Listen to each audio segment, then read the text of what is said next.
안녕하세요. 운동하는 의사 정형외과 전문의 윤재식입니다. 여러분, 평소에 장 보고 봉투를 들거나 아니면 컴퓨터 작업을 오래 하거나 아니면 운동을 하고 나서 팔꿈치가 왜 이렇게 뻐근하지? 라고 생각하신 적이 있으시죠? 또 어느 때는 물컵을 들거나 아니면 문고리를 돌리는데 팔꿈치 쪽에 찌릿한 통증들이 생기면서 나도 모르게 물컵 같은 거를 떨어뜨릴 뻔해서 병원에 오시는 분들이 정말 많습니다. 이때 병원에 가시면 보통 아픈 위치를 보고 테니스 엘보예요, 골퍼 엘보예요 라고 하는 진단을 받게 됩니다. 그래서 약도 먹어보고 물리치료도 해보고 충격파 치료도 해보고 주사 치료도 해보고 해서 팔꿈치가 좀 괜찮아졌나 싶었는데 또 다시 아파서 병원에 찾아가신 적 있으실 거예요. 단언컨대 아무리 좋은 주사를 맞고 치료를 받아도 오늘 제가 알려드릴 바로 이것 안 하시면 무조건 재발해서 돈과 시간만 날리게 되니까 오늘 영상 끝까지 시청해 주시기 바랍니다. 원장님, 테니스 엘보우랑 골프 엘보우는 어떤 게 틀린 건가요? 진료실에서 제가 테니스 엘보입니다 아님 골프 엘보입니다 라고 말씀드리면 열의 9분 똑같이 물어보세요. 원장님, 저는 시간이 없어서 테니스, 골프 이런 거 친 적도 없는데요? 당연합니다. 스포츠를 안 하셔도 일상생활 하는 것 때문에 아주 잘 생깁니다. 또 여러분들이 정말 잘 아셔야 되는 게 있는데요. 다른 병원에서 치료받고 온 환자분들에게 이거 엘보 왜 생겼냐고 혹시 이야기 들어보셨어요? 라고 얘기를 하면 대부분의 사람들이 잘 알질 못하세요. 근데 원인을 알아야 치료를 할 수가 있거든요. 그래서 정말 중요한 거는 테니스 엘보, 골퍼 엘보는 팔꿈치를 써서 생기는 질환이 아니에요. 바로 손목을 써서 생기는 병이죠. 팔꿈치를 펴고 손등을 위로 한 상태로 손목을 위로 올려보세요. 그러면 바깥쪽이 움직이죠. 이게 바로 손목을 위로 꺾는 힘줄들이 상한 테니스 엘보입니다. 보통 키보드라든지 요리라든지 청소, 망치질 할 때 발생하고 또 테니스 양손 백핸드 동작할 때 왼쪽 팔로 라켓을 밀어주는 힘을 과하게 쓰다 보면 충격이 쌓이게 되는 거죠. 또 우리 골프 칠 때 초보분들 치킨윙, 뒷땅 이런 거 많이 하시죠. 이게 바로 다 테니스 엘보의 원인입니다. 반대로 팔꿈치를 핀 상태에서 손바닥을 위로 하고 손목을 아래로 이렇게 구부려 보세요. 팔꿈치 안쪽이 움직이죠. 이게 손목을 안으로 굽히고 쥐는 힘줄과 팔을 회전할 때 쓰이는 힘줄들이 상한 골프 엘보라고 보통 무거운 물건을 들거나 또 행주를 짜는 그런 동작에서 발생하는 경우가 많습니다. 원장님, 그런데 보통 오른손잡이는 오른손이 아파야 하는 거 아닌가요? 왼팔이 아픈 이유는 뭐예요? 맞아요. 진료실에서도 정말 자주 듣는 질문인데요. 이유는 간단합니다. 여러분, 오른손이 강해요? 왼손이 강해요? 당연히 오른손이죠. 오른손은 근력이 세고 잘 훈련되어 있어서 강한데 왼손은 상대적으로 근력도 약하고 수행 능력이 떨어져요.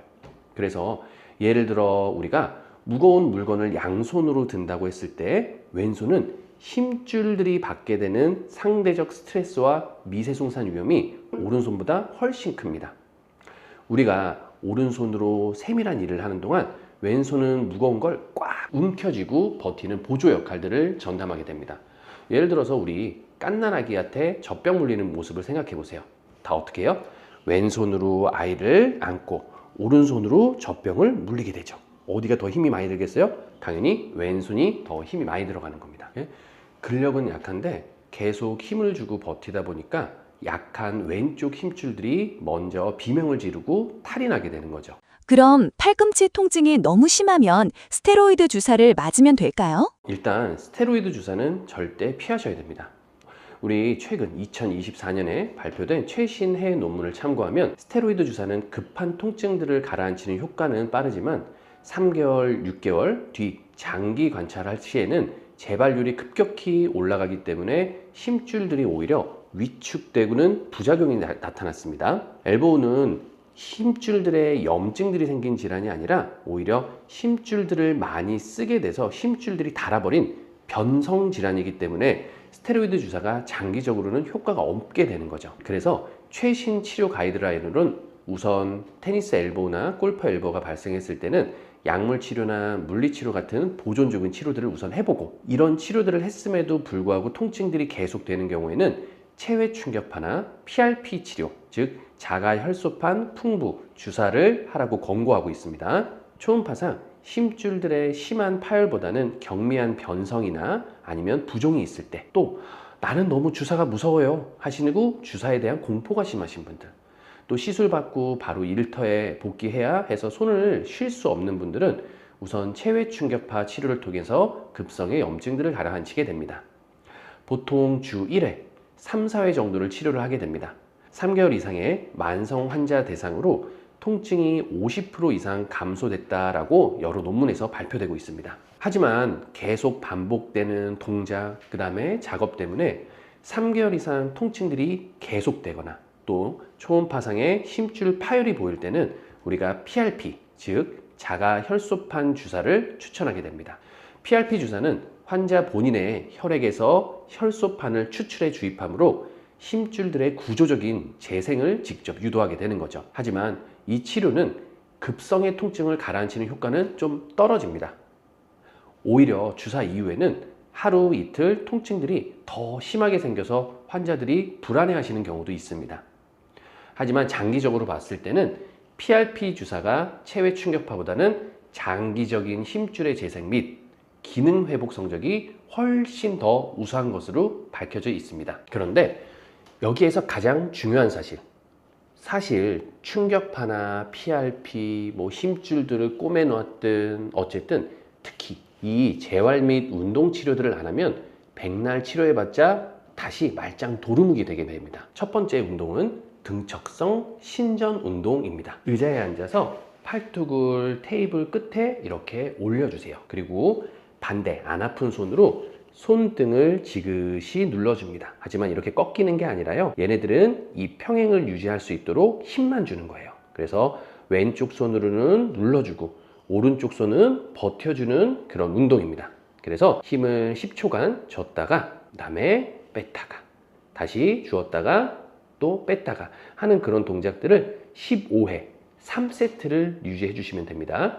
그리고 두 번째 운동은 원심성 손목 신전 운동입니다. 똑같이 테이블 끝에 팔꿈치를 붙이시고요. 이때는 우리가 1kg짜리의 아령을 들게 됩니다. 그래서 아령이 없으신 분들은 집안에 있는 그냥 500ml짜리 생수통 같은 거를 들어주셔도 되고요. 이 상태에서 반대쪽 손으로 손목을 이렇게 위로 올려주게 되죠.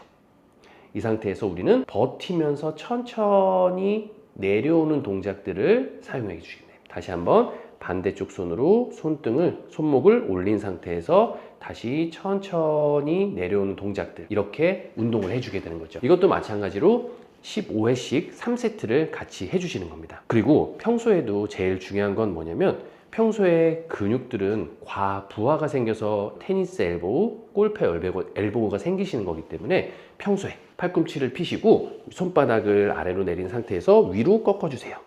위로 꺾어주면 아래쪽에 손목 굴곡근이 스트레칭이 되게 되는 거고, 반대쪽에 손목을 내리게 되면 위쪽에 있는 손목 신전근들이 스트레칭이 되는 효과가 있어서 평소에 우리가 테니스 엘보나 골퍼 엘보들을 막을 수 있는 하나의 방법이 되는 거죠. 그래서 위로 아래로 그 다음에 전완근들을 자꾸만 풀어주는 그런 마사지를 많이 해주셔야 됩니다. 여러분, 오늘 영상이 많은 도움이 되셨나요? 항상 어떤 치료보다 더 중요한 거는 그 질환들이 발생하지 않도록 내가 스스로 관리하는 역할들입니다.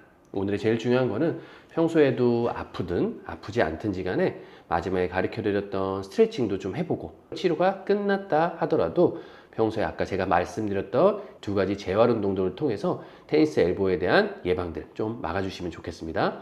오늘 영상이 도움이 되셨나요? 궁금한 점은 댓글로 남겨주시면 제가 친절하게 답변 달아드리겠습니다. 지금까지 정형외과 전문의 윤재식이었습니다.